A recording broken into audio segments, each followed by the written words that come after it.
হাই মই Ratna SHG মোটিভেশ্যনেল trainer. আজি আমি আলোচনা কৰিব গৈ আছোঁ ঋণৰ খতিয়ান লোন লেজাৰ। মানে ঋণটো আমি সকলোৱে গোটত ল'ব লাগে ন। এই কোনে কিমান টকাৰ ঋণ লৈছে, কিহৰ কাৰণে লৈছে, সেই গোটেইখিনি নথিপত্ৰ আমি ঋণৰ পৰিমাণত লিখিব লাগিব। চাওক গোটৰ লোন লেজাৰটো কিহৰ কাৰণে লোৱা হয়। গোটৰ সদস্যসকলে গোটৰ সাপ্তাহিক সভাত বিভিন্ন ধৰণৰ ঋণ লয়। উদাহৰণস্বৰূপে শিক্ষাৰ বাবে বিভিন্ন স্বাস্থ্যজনিত কাৰণ ইত্যাদি।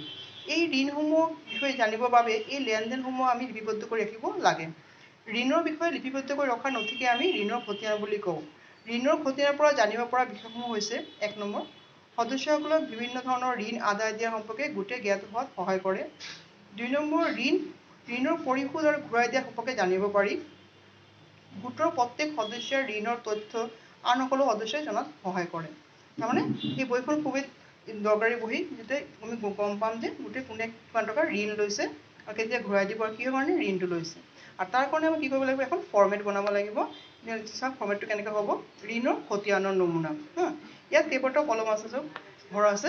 ১ নম্বৰ আছে ঋণ আদায় দিয়া তাৰিখ, ২ নম্বৰ উদ্দেশ্য, ৩ নম্বৰ আদায় দিয়া ঋণৰ পৰিমাণ, কিস্তিৰ সংখ্যা, পৰিশোধৰ সম্ভাৱ্য তাৰিখ, পৰিশোধৰ তাৰিখ, পৰিশোধৰ টকা মূল আৰু সুদ, আগৰ বাকীৰ পৰিমাণ, বাকী থকা ঋণৰ পৰিমাণ আৰু সদস্যৰ স্বাক্ষৰ। এইটো কেনেকৈ মই ফিল আপ কৰিব, প্ৰথম কি কৈছোঁ চাওক, ঋণ আদায় দিয়াৰ তাৰিখ ন। তাৰমানে গোটেই যোনজনী মহিলা সদস্য আহি বিচাৰিছে মোৰ ঋণ লাগে ন, যদি ঋণ লাগে তেওঁ কোনদিনা আপোনালোকে গোটৰ পৰা ঋণটো তেওঁক দিছে সেই তাৰিখটো ইয়াত উল্লেখ কৰিব। উদ্দেশ্য, এই সদস্যজনী কিহৰ কাৰণে ঋণটো লৈছে সেই উদ্দেশ্যটো ইয়াত ব্যাখ্যা কৰিব। ৩ নম্বৰ আছে আদায় দিয়া ঋণৰ পৰিমাণ। তাৰমানে আপোনালোকে কিমান টকাৰ সদস্যক দিছে এই টকাটোৰ পৰিমাণটো ইয়াত লিখিব লাগিব। কিস্তিৰ সংখ্যা মানে ইনষ্টলমেণ্ট, কেইটা ইনষ্টলমেণ্ট কিস্তিত তেওঁলোকে টকাটো ঘূৰাই দিব ইয়াত পৰিমাণটো লিখিব লাগিব, যে ৪টা ৫টা কিস্তিত আমি টকাটো ঘূৰাই দিম। নেক্সট আছে পৰিশোধৰ সম্ভাৱ্য তাৰিখ, যে মই ইমান দিনৰ ভিতৰত টকাটো ঘূৰাই দিয়াৰ চেষ্টা কৰিম, সেই পৰিশোধৰ সময় তাৰিখটো ইয়াত লিখিব লাগিব, যে মই এবছৰৰ ভিতৰত বা ২ বছৰৰ ভিতৰত টকাটো ঘূৰাই দিম। নেক্সট আছে পৰিশোধৰ তাৰিখ, পৰিশোধ কিমান দিনৰ ভিতৰত কৰিব ন, যিদিনা টকাটো ঘূৰাই দিছে সেই তাৰিখটোৱে উল্লেখ কৰিব।